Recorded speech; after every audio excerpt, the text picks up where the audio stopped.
TDP Janasena కూటమిలో భాగంగా జనసేన పార్టీకి 24 సీట్లు కేటాయించడంపై కొందరు జన సైనికుల ఆగ్రహంపై హైపర్ ఆది రియాక్ట్ అయ్యారు. జనసేన గురించి ఎక్స్ ఖాతా ద్వారా రియాక్ట్ అవుతూ ఎమోషనల్ వీడియోను షేర్ చేశారు. టీడీపీ జనసేన పొత్తులో జనసేనకు 24 సీట్లు కేటాయించడంపై సర్వత్రా విమర్శలు రావడంపై ఓర్పు పాటించాలని విజ్ఞప్తి చేశారు. ఆది సొంత పార్టీ నేతలే పవన్ కళ్యాణ్ తిడుతున్నారు, ఆయనపై అలుగుతున్నారు, జనసేన జెండాలను తగలబెడుతున్నారు.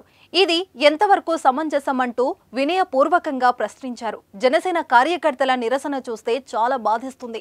ఒకసారి ఆవేశంతో కాకుండా ఆత్మసాక్షిగా ఆలోచించండి సూచించారు. మీ బిజినెస్ విస్తరించాలనుకుంటున్నారా? మార్చి 16-17 హైటెక్స్ లో ఫ్రాంచైజ్ ఇండియా బిగ్గెస్ట్ ఫ్రో ఎక్స్పో.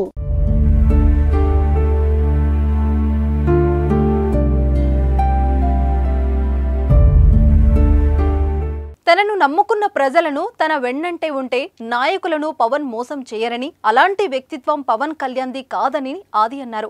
పార్టీకి సపోర్ట్ చేసే మనమే ఇంత ఆలోచిస్తున్నప్పుడు పార్టీ పెట్టిన వ్యక్తి ఇంకెంత ఆలోచించాలనే విషయాన్ని గుర్తుపెట్టుకోవాలని సూచించారు. ఒక నిర్ణయం తీసుకోవడానికి తనలో తాను మదనపడి ఉంటారని, 10 ఏళ్ల పాటు ఎలాంటి అవినీతికి పాల్పడకుండా తన సొంత కష్టార్జితంతో పార్టీని నడుపుతున్న గొప్ప నాయకుడు పవన్ అని, అలాంటి వ్యక్తి గురించి శత్రువులు మాట్లాడితే సరే, కానీ పవన్ వెంటే ఉన్న మనమే మాట్లాడటం ఎంతవరకు సమంజసం అంటూ ప్రశ్నించారు. పవన్ చేస్తున్న పోరాటానికి అందరం సపోర్ట్ గా నిలవాలే తప్ప అడ్డంకులు సృష్టించొద్దంటూ కోరారు. ఆది పవన్ కళ్యాణ్ కు మద్దతు తెలుపుతూ ఆది విడుదల చేసిన వీడియో సోషల్ మీడియాలో వైరల్ అవుతుంది. పవన్ పై ఉన్న అభిమానంతోనే రాజకీయాలకు సంబంధం లేని ఆది జనసేనలోని సంక్షోభాన్ని రూపమాపేందుకు ముందుకొచ్చారు తప్ప ఆయనకు ఎటువంటి ప్రయోజనం ఆశించి రాలేదని జనసేన నాయకులు ఆలోచనలో పడ్డట్టుగా తెలుస్తుంది. జనసేన నేత కందుల దుర్గేష్ కూడా జన సైనికులు రేగిన అసంతృప్తులను చల్లార్చేందుకు తన సందేశాన్ని అందించిన విషయం తెలిసిందే.